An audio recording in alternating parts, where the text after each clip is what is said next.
Finally, today I have a confession. I love stories with a happy ending, and it was 5 years ago this week that we had a great one when an airline captain right out of Central Casting named Sully Sullenberger performed what came to be called the miracle on the Hudson River. That is our Face the Nation flashback. On January 15, 2009, U.S. Airways Flight 1549 took off from LaGuardia Airport en route to Charlotte, North Carolina. The jetliner was barely off the runway when disaster struck.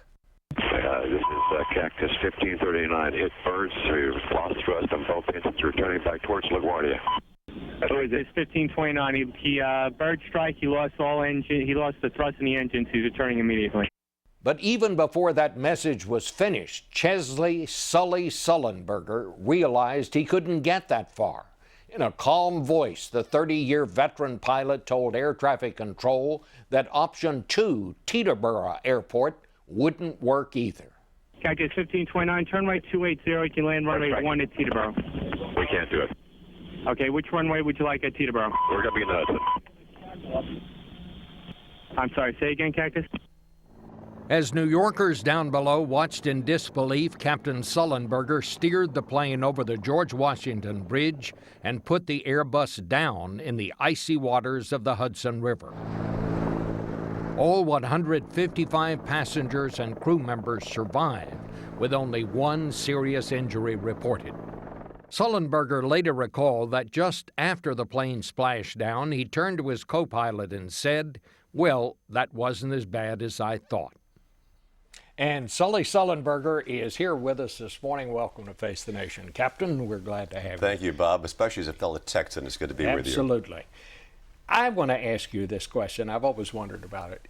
If you had to do this again, if you were presented with this very same problem, do you think you could pull it off again? Well, of course, now I know what is possible.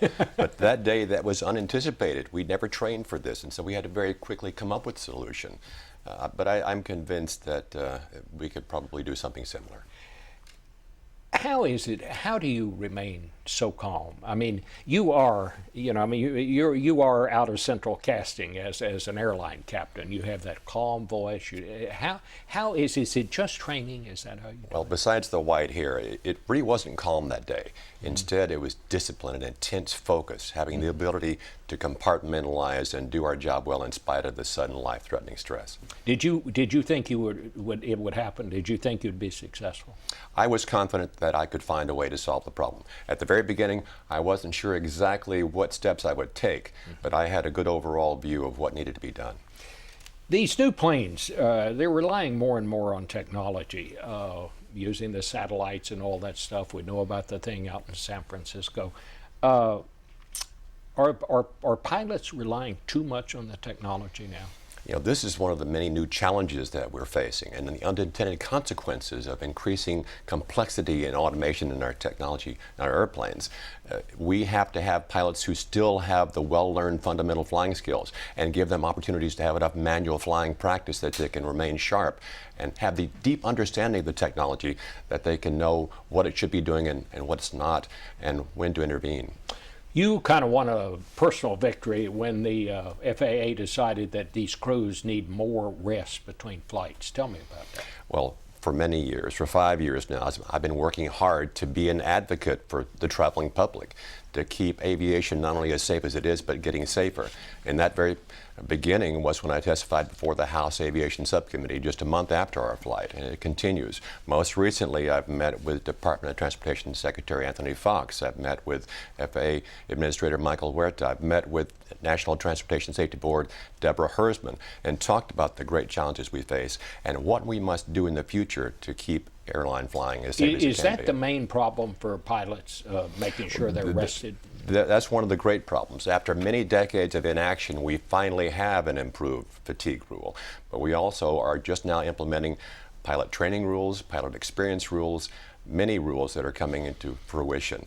But we have to do more. We can't define safety solely as the absence of accidents. We have to look proactively at risks and mitigate them before they can lead to a bad outcome. How serious is this threat of birds hitting these planes? Well, what happened to us, unfortunately, could happen again tomorrow. It's a very rare event to have large birds disable both engines on a two-engine airplane, but it could happen. But there are a lot of people working on ways to prevent that, including high-frequency radars that might be able to warn air traffic controllers and pilots of the presence of large groups of birds. What do you think is the number one problem now that pilots face in aviation? I think the number one problem is how to manage automation and how to remain current at your manual flying skills. We need enough practice to be sharp. All right. Well, Captain, we thank you very much. And again, thank you for what you did that day up there in New York 5 years ago. It seems like just yesterday. Good to be with you, Bob. Thank you so much, Sully. We'll be back in a minute.